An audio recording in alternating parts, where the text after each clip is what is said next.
اعوذ باللہ من الشیطان الرجیم، بسم اللہ الرحمن الرحیم۔ شرح صحیح مسلم کتاب الایمان۔ اعلان نبوت سے پہلے آپ کے نبوت سے متصف ہونے کی تحقیق۔ سید ابوالعلا مودودی لکھتے ہیں، نزول وحی کی کیفیت کو ٹھیک سمجھنے کی پہلے یہ بات ذہن نشین رہنی چاہیے کہ نبی پاک صلی اللہ علیہ وسلم کو اچانک اس صورتحال سے سابقہ آیا تھا۔ آپ کو اس سے پہلے کبھی یہ گمان بھی نہ گزرا تھا کہ آپ نبی بنائے جانے والے ہیں، نہ اس کی کوئی خواہش آپ کے دل کے کسی گوشے میں موجود تھی، نہ اس کے لیے کوئی تیاری آپ پہلے سے کر رہے تھے، اور نہ اس کے لیے آپ متفق تھے کہ ایک فرشتہ اوپر سے پیغام لے کر آئے گا۔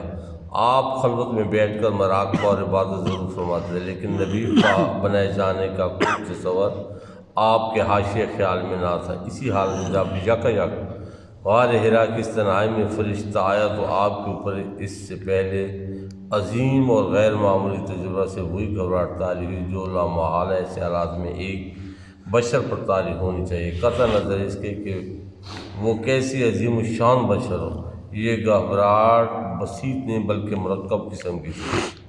طرح کے سوالات حضور کے ذہن میں پیدا ہو رہے تھے، جنہوں نے طبع مبارک کو سخت خلجان میں مبتلا کر دیا تھا۔ کیا واقعی میں نبی بنائے گیا ہوں؟ کہ مجھے کسی سخت آزمائش میں تو نہیں ڈال دیا گیا؟ یہ بار عظیم آخر میں کیسے اٹھاؤں گا؟ اس عبارت کے پڑھنے سے معلوم ہوتا ہے کہ فرشتہ کے وحی لانے سے پہلے رسول اللہ صلی اللہ علیہ وسلم کے نبی ہونے کا معاملہ یا مبعوث ہونے کا علم تو علیٰ سورہ الگ کی ابتدائی 5 آیتوں کے نازل ہونے کے بعد بھی حضور کو جبرائیل کا علم ہوا، نہ وحی اور قرآن کا، نہ اپنے نبی اور صاحب کتاب ہونے کا۔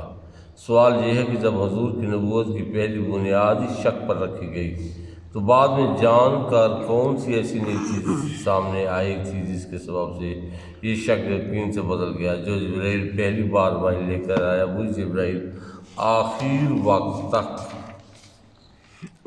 وحی لاتا رہا۔ جس قسم کے کلام کو اس نے پہلی بار پیش کیا اسی قسم کا کلام آخر وقت تک پیش کرتا رہا۔ کوئی نئی چیز اس دوران رونما نہیں، وہی حضور سے، وہی جبرائیل، وہی قرآن۔ پھر کیا سبب ہے کہ پہلی 5 آیتوں کا قرآن ہونا حضور کے نزدیک مشکوک ہو اور باقی آیتوں کا قرآن ہونا یقین ہو؟ پہلی مرتبہ جبرائیل کو اللہ عز و جل کا فرستادہ یقین نہ کیا ہو پھر کر لیا ہو، پہلے اپنے نبی ہونے کا یقین نہ ہو پھر کر لیا ہو۔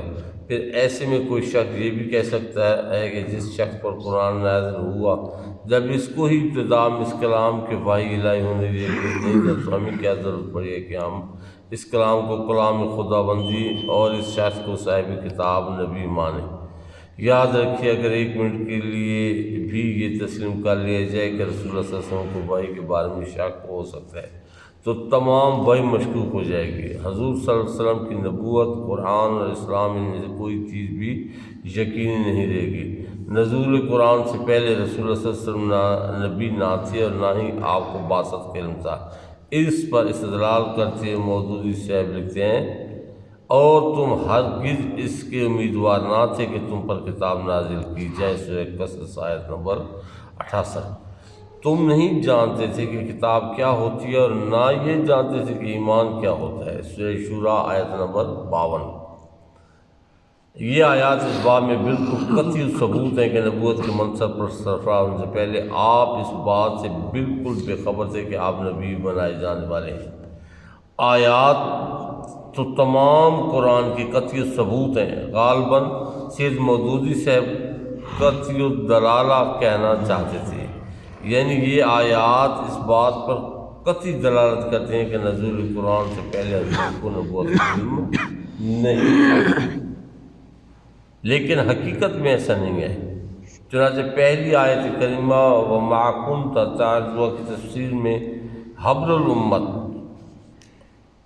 حضرت ابن عباس رضی اللہ تعالیٰ عنہ فرماتے ہیں، اس آیت میں بظاہر خطاب رسول اللہ صلی اللہ علیہ وسلم سے، لیکن مراد آپ کی امت ہے، یعنی آپ کی امت کو یہ توقع نہ تھی کہ ان کو یہ کتاب عطا کی جائے گی۔ حضرت ابن عباس رضی اللہ تعالیٰ عنہ کی یہ روایت علامہ خازن نے ذکر کیا، فرماتے ہیں حضرت ابن عباس رضی اللہ تعالیٰ عنہ نے فرمایا کہ یہ خطاب بظاہر حضور کو ہے، اس سے مراد آپ کی امت ہے۔ علامہ ابوالبرکات نصفی حنفی نے بھی اس روایت کو اپنی تفسیر مدارک التنزیل میں اسی مقام پر ذکر کیا ہے۔ حضرت ابن عباس رضی اللہ تعالیٰ عنہما کی اس روایت سے یہ بہرحال یہ ثابت ہو گیا کہ یہ آیت قطعی الدلالہ نہیں ہے، اور اس روایت سے قطع نظر کر کے اس بات پر اصرار کیا جائے کہ یہ خطاب حضور ہی سے ہے، تب بھی مودودی صاحب کا موضع ثابت نہیں ہوگا، کیونکہ مودودی صاحب نے آیت کا ایک عام حصہ چھوڑ دیا جس سے پوری بات صاف ہو جاتی ہے۔ پوری آیت اس طرح ہے، یہ سورہ قصص کی آیت نمبر 86۔ اللہ تعالیٰ کی رحمت کے سوا آپ اور کسی سبب سے کتاب ملنے کی امید نہیں رکھتے تھے۔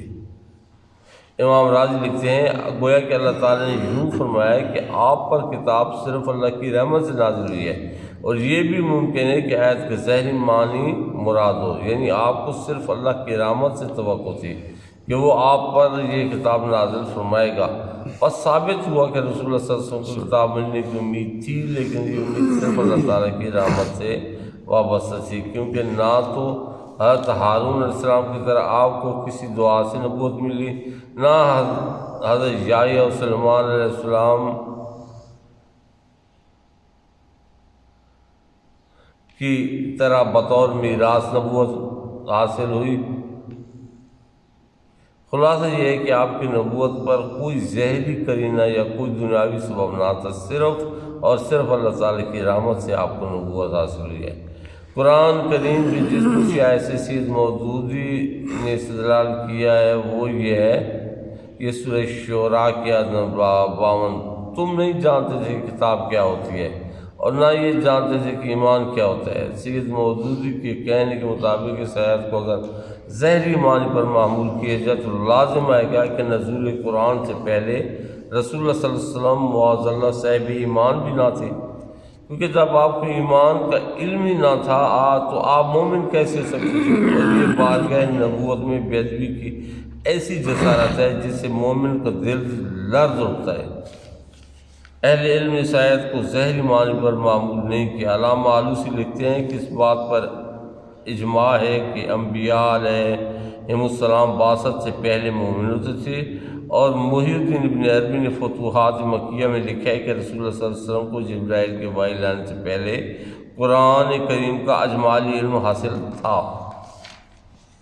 اس آیت کے علماء نے بہت سے جوابات ذکر کیے، لیکن بہترین جواب یہ ہے کہ اس آیت میں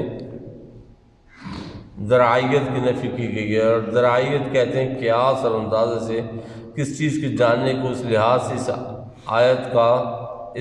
آیت کا مطلب یہ ہے کہ نزول قرآن سے پہلے آپ ایمان اور کتاب کو قیاس اور اندازے سے نہیں جانتے تھے، یعنی آپ کو جو کچھ اس بارے میں علم تھا وہ اللہ تعالیٰ کے دیے ہوا علم تھا، قیاس اور اندازہ نہیں تھا۔ رہا یہ کہ آپ پہلے سے نبی تھے یا 40 سال بعد نبی بنے تھے، اس بارے میں علامہ آلوسی لکھتے ہیں کہ عیسیٰ علیہ السلام کو پیدا ہوتی نبوت عطا ہوئی، اور حضرت یحییٰ کو 2-3 سال کی عمر میں نبوت عطا فرمائی۔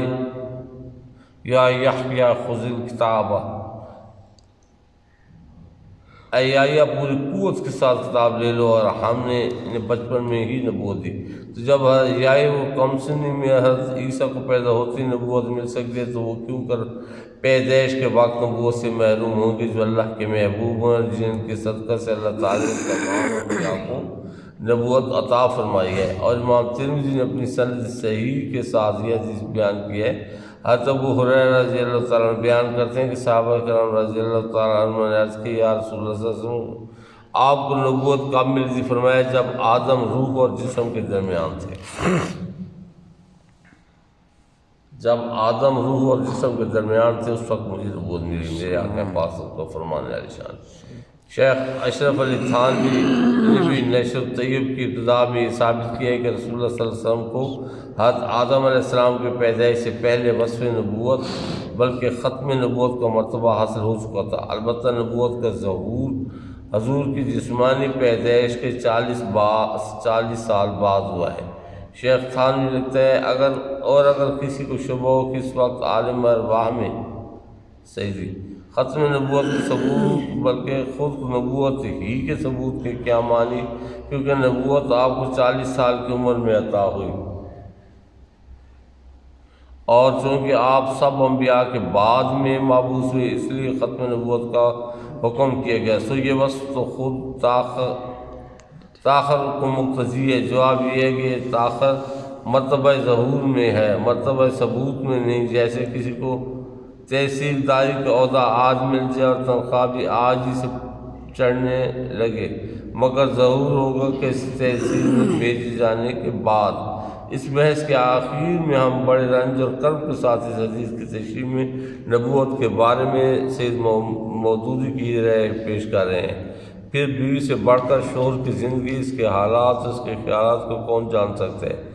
اگر ان کے تجربہ میں پہلے سے یہ بات آئی ہوتی کہ میاں نبوت کے امیدوار ہیں اور ہر وقت فرشتے کا انتظار کر رہے ہیں، تو ان کا جواب ہرگز وہ نہ تو جو حضرت کبریٰ رضی اللہ تعالیٰ نے دیا۔ وہ کہتی کہ میاں گھبراتے کیوں؟ جس چیز کی مدت سے تمنا تھی وہ مل گئی، چلو اب پیری کی دکان چمکو، میں بھی نذرانے سنبھالنے کی تیاری کرتی ہوں۔ گویا سید مودودی کے نزدیک نبوت پیری کی دکان کے مترادف ہے۔ نعوذ باللہ من تلک الخرافات۔ اللہ تعالیٰ معاف فرمائے۔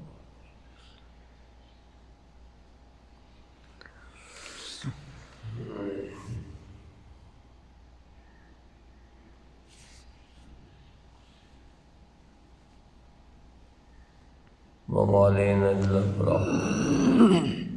آگے انشاءاللہ معراج اور نمازوں کی فرضیت کا بیان ہے۔